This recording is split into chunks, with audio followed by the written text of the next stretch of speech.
Hello there, and welcome to yet another volume of Andre's Christmas TV Reviews.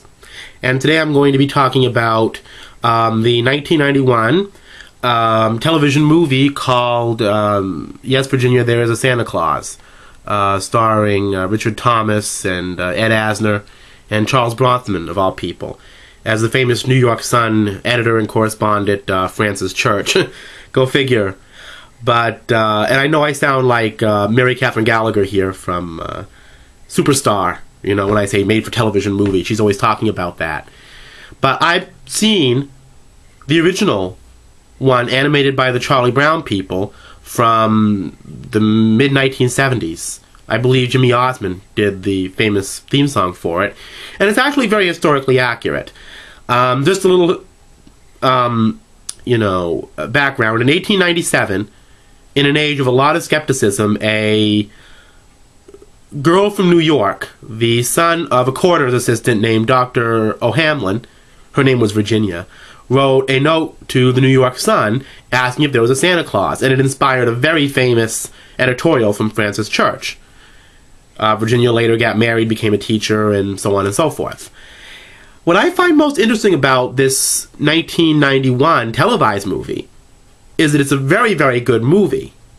Richard Thomas is excellent in it as Virginia's father. Charles Bronfman absolutely acts the role of Francis Church to pieces. And, Ed Asner, as the role of his supervisor, does an excellent job, too. And my favorite part is where he says to him, you'll write it, I'll print it. And the reason that line is so funny is because this is a story composed mainly of fiction, this television movie.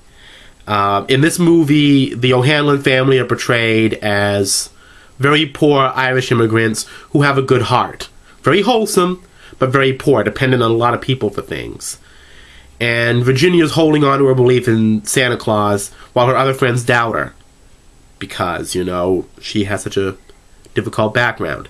Most of the film surrounds her father, played by Richard Thomas, looking for work, as a lot of Irish immigrants did, and facing discrimination and facing a lot of difficult issues.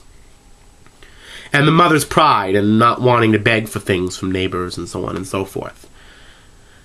But in the end, things turn around and all work out. In the meantime, Francis Church is portrayed as a man who was a workaholic and lost his wife to illness while he was on location, and has become an alcoholic.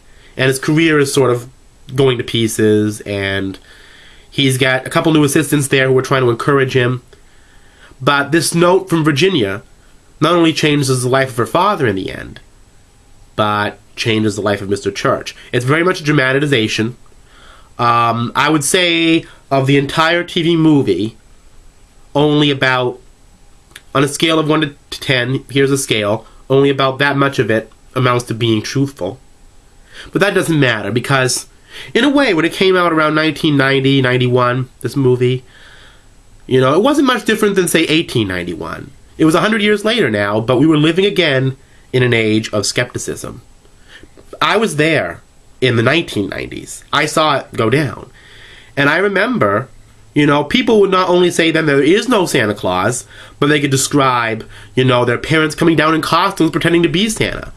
They actually believed Santa Claus was a deception, and the 1890s, I just think that they were a little cynical about it, but people in my generation saw, some of them, not all of them, saw Santa Claus as a deception. And any of you from my generation who didn't feel that way, who really did believe in Santa Claus and who still hold it in their minds, please comment. I want to hear your story, and I want to talk about this. Because Francis Church was right in his original editorial, that as long as the good qualities in us survive, there will be a Santa Claus. He answered the question very metaphorically and very correctly.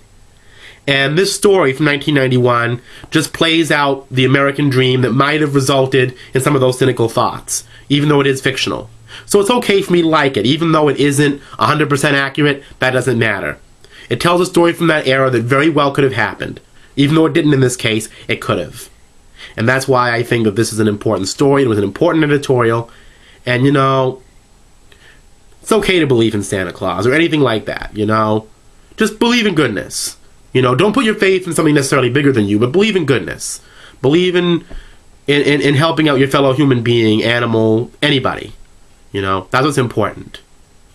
May I help you? As they said once, somewhere, I recommend those words even over I love you. Have a Merry Christmas and take care of each other.